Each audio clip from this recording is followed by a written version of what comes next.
Bueno, muy bien, ya le damos la bienvenida al diputado. ¿Cómo le va? Buen día. Hola Pérez, ¿anda bien? Gracias por la oportunidad.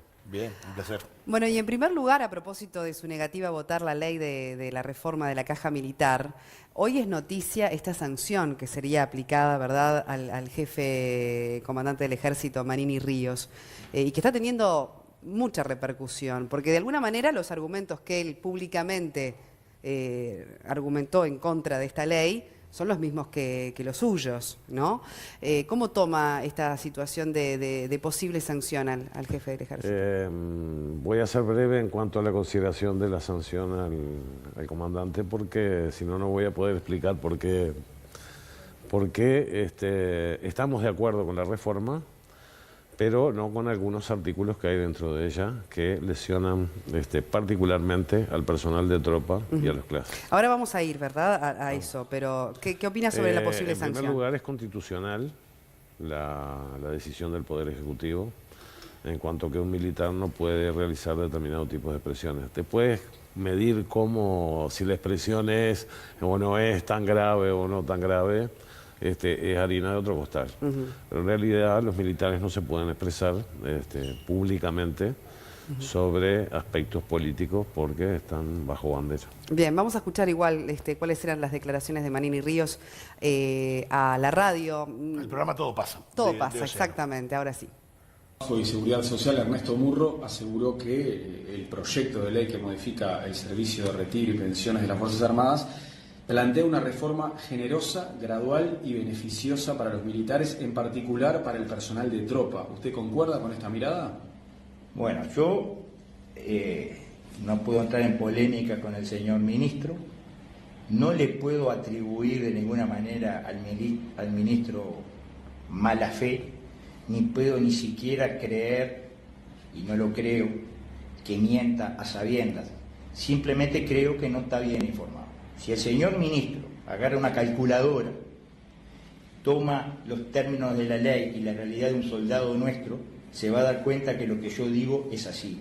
El soldado va a tener que hacer más años para irse con la mitad. Y lo que es peor aún, hay una franja de soldados, los que ingresaron con más de 26 años de edad, lo cual es legal porque al ejército se entra entre 18 y 30, y hay muchos que entran con 26, 27, 28.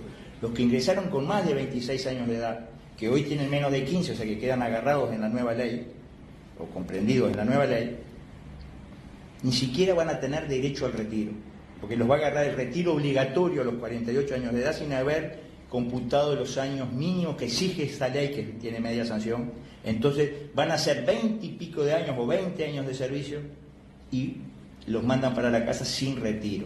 Esa es la realidad de lo que marca esta ley. Simplemente es leer y aplicarla a la realidad de nuestros soldados. Esto es Estas algo de lo que declaraciones, usted... 30 días de arresto, ¿verdad?, para el comandante, una vez que ingrese al país, porque ahora se encuentra en el exterior. Veía que usted asentía frente a algunas de las declaraciones de Manini Ríos, puntualmente la que tenía que ver con esa franja etaria de integrantes del ejército y su retiro obligatorio. Ese es uno de los aspectos que usted cuestiona. Sí, déjame hacer alguna consideración Adelante. general antes. Lo primero que tengo que decir es que en realidad todas aquellas cosas que trascienden los periodos de gobierno, quiero decir 5, 10, 15, 20 años, necesariamente tienes que tener un encare de política de Estado. ¿Por qué? Porque fíjate tú que esta reforma se está votando un año antes de la próxima elección. Seguramente en el próximo periodo vaya a saber qué mayorías parlamentarias hay. De hecho, ya algún integrante del Partido Nacional amenazó que en cuanto pasara la elección cambiaban las cosas. Entonces, tú con sensibilidad republicana, aquellas cosas que trascienden los periodos de gobierno, tienes que necesariamente sentarte con tus adversarios a conversar. ¿Por qué? Porque atañe a todos los uruguayos. Y la seguridad social, las Fuerzas Armadas, la educación, la salud, no es de mi partido político, es de todos. Y en todo caso, el 50% está pensando diferente que yo. Según las últimas elecciones, según la próxima, no sé cómo va a ser la cosa. Claro. Entonces, esa es la primera cosa. La segunda es que la reforma, de por sí es una cosa árida de estudiar, les digo realmente que me ha sacado cana, porque tiene que ver con años de bonificación, con una cantidad de situaciones de lo que significa el Estado militar. La otra es las leyes no son en algunos casos una cosa que está en el cielo colgada y que no afecta a nadie. Estamos hablando de gente que en un 40% están por debajo de la línea de pobreza, que en un 60% viven en asentamientos, que los otros están colgados del pincel casi para caerse por debajo de la línea de pobreza, y que cuando tú les disminuyas más todavía el ingreso, el probable retiro, vas a hacer caer algunos, no solo el 40, van a haber muchos más que van a caer debajo de la línea de pobreza. O sea que es un público especial el que está, y yo soy de izquierda. Y yo tengo que defender a los que menos tienen, porque los ricos se las arreglan y los medianos también. Claro. Los pobres no. Y estamos hablando Sí. poco menos que de un plato de comida o 2 platos de comida por día. La diferencia. Bien, diputado, lógicamente que acá hay una situación igual extrema, ¿no? Que son estos 550 millones de dólares que tiene que vertir el Ministerio de Economía, ¿verdad?, a la caja militar para poder sustentar la misma. Después usted dice, bueno, yo defiendo a los pobres, soy de izquierda. Sí. ¿Se le puede interpretar como que los que acompañan entonces esta reforma no lo entienden así? No, yo no digo eso. Pero Pero usted es hace la bueno diferencia que se y es el sepa. único del Frente Amplio que no está acompañando esta reforma. Sin embargo, ¿concuerda que estos 550 millones que transfirió el Ministerio a la Caja Militar siguen aumentando el Sí, pero ¿tú déficit? sabes cuándo va a dar resultado esta reforma? En el 2040. O sea que nos vamos a tener que comer los 550 y lo que venga durante 20 años más.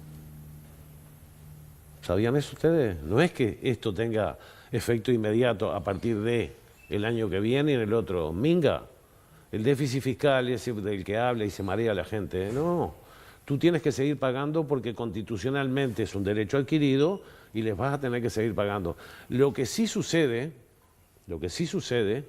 es que 2026-2030 se empieza a equiparar la relación activo-pasivo. ¿Por qué? Porque en los años de dictadura fue cuando hubo mayor cantidad de militares. Pero si trazáramos una gráfica de la relación activo-pasivo, vemos que los pasivos empiezan a caer por una cuestión etaria, los pensionistas también, mientras que la parte, hasta que llega un momento, después del 2030, en que se empieza a equilibrar esa relación. Y además va a haber otra cosa que también va a tener un efecto, pero no va a ser ni ahora, va a ser dentro de 10 años.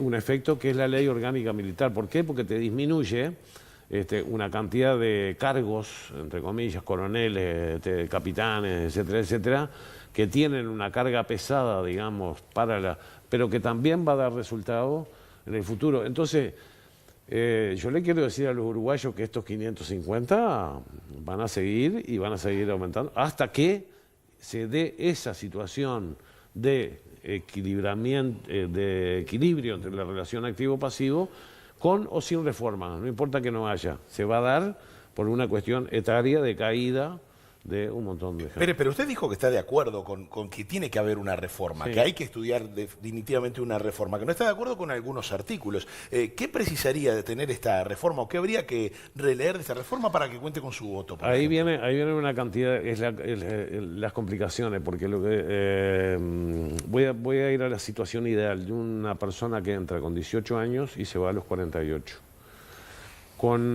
Ni aún en esas condiciones ideales, que no es lo frecuente, ni aún con esas condiciones ideales se alcanza a la causal jubilatoria. Es más, no se alcanza la tasa de reemplazo, que es del 85%. Se llega a un 76.5%. Ni te digo los que entran, por ejemplo, es común, por ejemplo, en sanidad militar, que les quiero recordar que atiende 160.000 personas, se atienden en sanidad militar. Sí que es una mutualista grande esa, por cierto, de muy buen nivel. Les quiero recordar que mucha gente entra treintona. Diputado, ¿qué le para afecta? entenderlo en ¿Qué le otros afecta? términos, Manini Ríos decía algo Porque así como tiene que que se ver con jubila la- el doble de tiempo por la mitad. Con la bonificación. Tiene que ver con la bonificación con años. Por ejemplo, en el Estado los maestros están bonificados, hay otras actividades que están bonificadas y la policía está bonificada. En la policía es 5 por 7. Por cada 5 que haces, hacen 7. Y la otra cosa es que, francamente, ¿ustedes se imaginan un soldado correteando en la guerra con un bastón? o en una situación de meterse en una, como se meten en la creciente, juntando basura a determinada edad. La otra cosa que tiene esta reforma es que se sale por fuera de lo que dice la ONU, que es el estándar para las edades, que es 3 o 4 años menos que la que... Porque es una situación diferente. Y también es diferente la situación de soldado. ¿Por qué? Porque no tiene... Mira, los soldados se encuentran como los trabajadores rurales antes de la llegada de nuestro gobierno y de las 8 horas. No tienen 8 horas. No tienen horas extra. No tienen nocturnidad. Y ganan muy poquito. Porque usted dice algo fuerte, ¿no? Dice, si no estudiás, si no te informás y vas por la superficie y talenteás como que sabés, entonces ocurren estas cosas. Cosas como esta. O cosas como estas. ¿A Para quién usar el- las palabras que ni tan textuales. siquiera- ¿A quién Es- alude? No es se una- lo digo a nadie, se lo digo. Pero es una Oye, declaración pero mira, fuerte es una partiendo de cuestión- que esto es una ley que se genera en el ámbito parlamentario con comisiones. Entonces, ¿cuál es el verdadero? Mira, ¿Cuál es el mensaje que debemos interpretar de estas palabras? Que los proyectos salen improvisadamente, que no se estudia ni se toma la responsabilidad de realmente hacer un análisis profundo de aquello que se propone a la hora de reformar. Y bueno, yo te quiero decir esto. Sí. Mis compañeros estuvieron 5 meses discutiendo esto. Y se dan situaciones como esta que a veces ni tan siquiera se puede llegar a la tasa de reemplazo o de la cantidad de años de obtener la causal jubilatoria. Algo pasó. Estamos en el siglo XXI.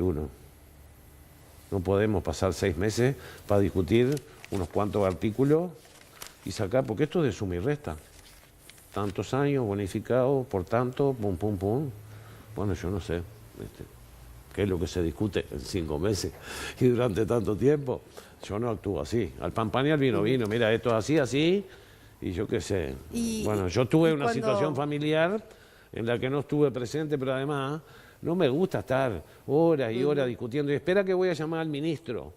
No, bueno, yo te doy esto, tú me das esto. No, mi hijo, no somos Diputado, marcachifles. más allá de lo que suceda con esta ley en concreto, porque ahora el Frente Amplio sale a buscar ese voto que necesita, que no obtuvo, a usted al no acompañar en la oposición, va a tener que buscar ese voto No, que ya... nosotros- esta ley que ya sí fue aprobada en Senado. el Nosotros Senado. vamos a intentar negociar un cambio para que los soldados y los clases no sean los más afectados. O sea, si Es es, posible buscarle Yo la creo- vuelta. Yo creo que es posible. Creo que es posible. o sea, si se diera esa modificación, usted podría cambiar el voto. Sí, porque es una cuestión de si se logra lo necesario y si a su vez tienes en cuenta situaciones como, por ejemplo, los que trabajan en sanidad militar, en el servicio de sanidad militar u otras situaciones, también están, por ejemplo, los actos de servicio. Generalmente en un acto de servicio, ¿qué importancia tiene un acto de servicio? Y bueno, mira, ahora estaba mirando esa foto, esa imagen hermosa del mar. Muchas veces se entra en un helicóptero que es una lata, que está toda reciclada, y tú vas allá sabiendo que capaz que la queda. De hecho, yo tuve compañeros de trabajo, médicos, que fueron al rescate y cayeron con un helicóptero en el agua. Que tú sepas que entras al mar, pero si te caes y te mueres o te pasa algo, vas a tener una mejor remuneración o tus hijos van a quedar relativamente mejor, es una cosa a entrar sabiendo, si me pelo, mis hijos Le hago se una mueren última de hambre. pregunta, Pérez. Se sabe que hay que repensar de alguna manera todo el sistema jubilatorio. El mundo entero lo tiene que replantear Sí. en base a lo que es la esperanza de vida y un montón de otros factores. ¿Usted cree que también hay que replantear en sí las Fuerzas Armadas, el Ejército, la función, la cantidad de puestos? ¿Qué pasa también más allá de lo que puede ser la La causa caja militar. jubilatoria? El objetivo, el cometido, ¿verdad? De hecho, eso lo puedes hacer a través de la ley orgánica, en la que justamente tú restableces una pirámide que hoy está un poco trunca porque tenemos más coroneles que porcentualmente que el ejército de Estados Unidos y otra serie de cambios que hay que hacer que te mejorarían el perfil. Y también el Uruguay se merece discutir qué Fuerzas Armadas tenemos, qué es lo que queremos para el futuro, pero no es una discusión que se dé abiertamente y sin preconceptos. Entonces, es una cosa pero ahora con la ley orgánica se va a dar de alguna manera lo que tú me estás planteando. Bien. Bien, bueno, vamos Una a seguir discusión más profunda. ¿Le preocupa lo que dice Topolansky de que hay que revisar el pacto político del Frente Amplio para que no sucedan estas cosas? Como, por ejemplo, que un diputado del Frente Amplio no acompañe un proyecto de ley. Que se corte la mayoría parlamentaria, Pero básicamente. esto es más viejo que la ruda y eso porque nos acostumbramos mal. Porque cuando Gonzalo estuvo... Gonzalo Mujica tuvo particularmente un periodo en el que no nos daba la mayoría, ¿sabes qué? Fue muy bueno. Porque no hubo más remedio que hablar, que intercambiar con la oposición para lograr votos, para determinadas cosas. Y esa discusión hace bien, porque nosotros lo que no nos puede ocurrir es lo que le ha ocurrido a otros países. Lo que no podemos generar entre los uruguayos es una grieta, una cosa inseparable, porque tenemos un valor extraordinario para preservar, que es la democracia. Diputado de Liga Federal, Darío Pérez, gracias por estos minutos de charla en Buen Día No se Uruguay. puede acompañar.